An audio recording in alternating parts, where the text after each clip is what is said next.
The Dust Lady photo has become one of the iconic images of 9/11. The image of a woman, shocked and disoriented, completely covered in dust from the demolition of the Twin Towers, brings the nearly incomprehensible events of that day down to a human scale.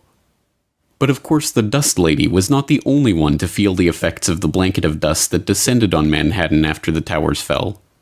In the hours, days, and weeks that followed, thousands upon thousands of victims, first responders, emergency personnel, cleanup crews, and residents were subjected to the poisonous stew of asbestos, benzene, mercury, lead, cadmium, and other particulates, from which many are now dying. Dr. David Prezant, Chief Medical Officer with the New York Fire Department, spent 7 years examining more than 10,000 firefighters, those who were at the World Trade Center site after 9/11 and those who weren't. And we found an increase in all cancers combined, a 19% increase in cancers compared to the non-exposed World Trade Center group. Talk about the most pressing medical issues facing 9/11 first responders right now. Cancer. In the beginning, in the first few years, it was respiratory, but now it's cancers. And this is just the first wave of cancers, the blood cancers, the leukemias, the organ cancers. But in 5 or 10 more years, you're going to see the asbestos cancers. There'll be another wave of cancers. And like I tell everybody, this is a generation-long issue and a generation-long illness. If the brave men and women who had rushed to the World Trade Center in the chaotic days after 9/11 to help with the search and rescue had done so knowing the risks they were facing, that would be one thing. But of course they did not. They had been given false assurances by Christine Todd Whitman, the EPA administrator who assured the public just days into the cleanup that the air was safe to breathe. You know asbestos was in there, is in those buildings, lead is in those buildings. There are the VOCs. However, the concentrations are such that they don't pose a health hazard. As the weeks and months dragged on, Whitman, the EPA, and its officials made statement after statement after statement reaffirming that contaminant levels were low or non-existent, and that the air quality in Manhattan posed no public health concern. We now know that these reassurances were outright lies. On September 18th, the very same day that Whitman and the EPA were encouraging New Yorkers to return to work, the agency detected sulfur dioxide levels in the air so high that, according to one industrial hygienist, they exceeded the EPA's standard for a classification of hazardous. By that time, first responders were already reporting a range of health problems, including coughing, wheezing, eye irritation, and headaches. The evidence continued to pour in that there were serious health concerns for those in and around Manhattan, but the information was suppressed almost as quickly as it was discovered. When a local lab tested dust samples from near the World Trade Center site and found dangerous concentrations of fiberglass and asbestos, the New York State Department of Health warned local labs that they would lose their licenses if they process any more independent sampling. When U.S. Geological Survey scientists began performing tests on their own dust samples, they were shocked at the alphabet soup of heavy metals they found in it.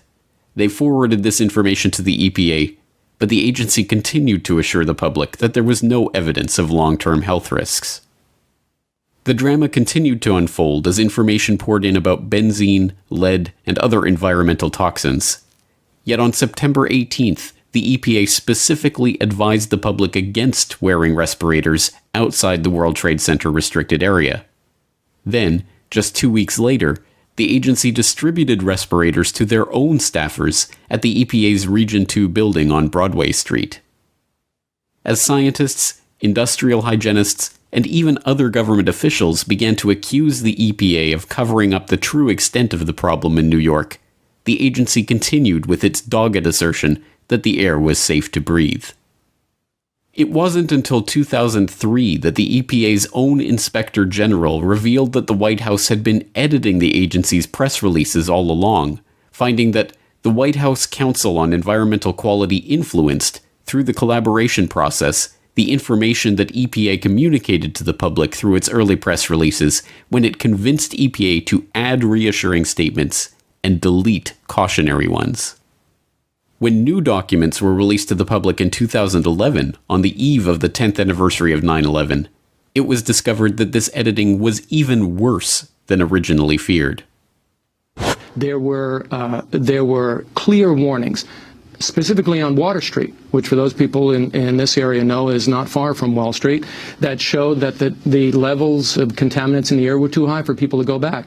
That was removed, which was bad enough, and then replaced with a recommendation that people go back to work. They were urged to go back, even though the early samples were showing that there were high levels of contaminants. And you point out also that in many cases they were telling people it was safe before they had even finished conducting initial tests. In one email exchange that happens on the 13th, so it's just a day and a half later, the people in Washington at the White House Council on Environmental Quality are telling the people up here, hey, Christine Whitman is coming up. She's going to talk to reporters because all the results so far have been so positive. Well, all the results so far showed almost nothing because there were almost no results. And yet they were committed to this message of reassurance despite the facts. And that's not the way it should happen. Outraged at the fact that they had been lied to and their lives put at risk, residents and workers in Lower Manhattan and Brooklyn sued Whitman and the EPA in 2004. In a 2006 ruling allowing the class action lawsuit to proceed, Judge Deborah A. Batts of Federal District Court in Manhattan excoriated Whitman, finding that her baseless assurances that the air was safe increased and may have in fact created the danger to people living and working in the area. Ruling that the EPA did, in fact, make misleading statements of safety about the air quality, Judge Batts said, "The allegations in this case of Whitman's reassuring and misleading statements of safety after the September 11, 2001 attacks are without question conscience-shocking." Batts's decision was overturned by a panel of judges in 2008, who ruled that misleading the public and contributing to the health problems and deaths of untold Ground Zero workers was not conscience-shocking enough to override her immunity from prosecution as a federal agent. If Whitman has a conscience at all, it is evidently not shocked by any of these accusations. She has not only never conceded guilt or even expressed sorrow for the ongoing sickness and deaths that her actions helped bring about, she has repeatedly defended the actions of herself and the EPA in general.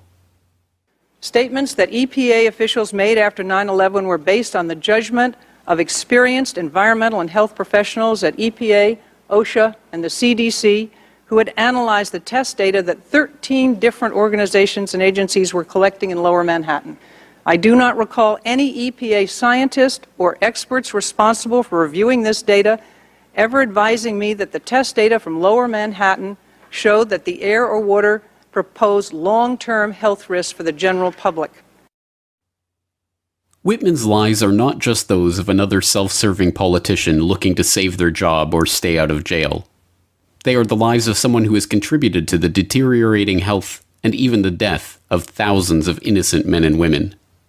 For the victims of Christine Todd Whitman, the EPA, the White House Council on Environmental Quality, and all of the other agencies and officers who lied to the public about the health risks in New York, 9/11 is not a single day of horror that occurred a decade and a half ago.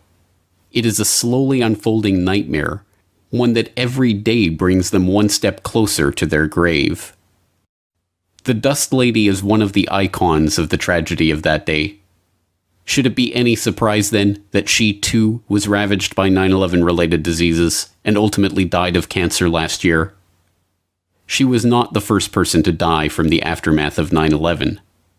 And, thanks to Christine Todd Whitman and the liars at the EPA who have consigned untold thousands to a similar fate, she will not be the last. My name's David Miller. On September 11th, 2001, along with hundreds of my fellow troops, I went to Ground Zero. No one asked us, no orders were given. We went because our city, our country, our neighbors were under attack. And we knew what to do, or at least we thought we did.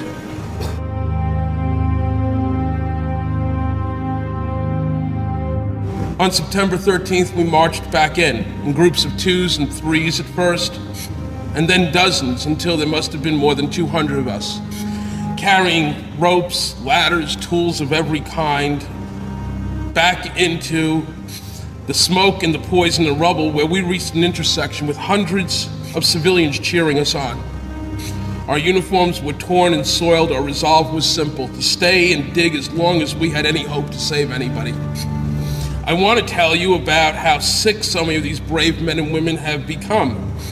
I want to tell you about how the mayor refused to accept the fact that not dozens, not hundreds, but many thousands of us were contaminated, sickened, and poisoned by the most toxic combinations of building materials in the history of disaster relief.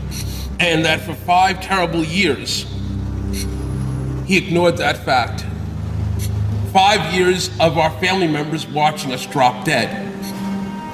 And every time Popular Mechanics calls the people of this movement nuts, these propagandists, professional liars and tools who cannot, even by any stretch of the imagination, be considered journalists, strike another nail into the coffin of another rescue worker.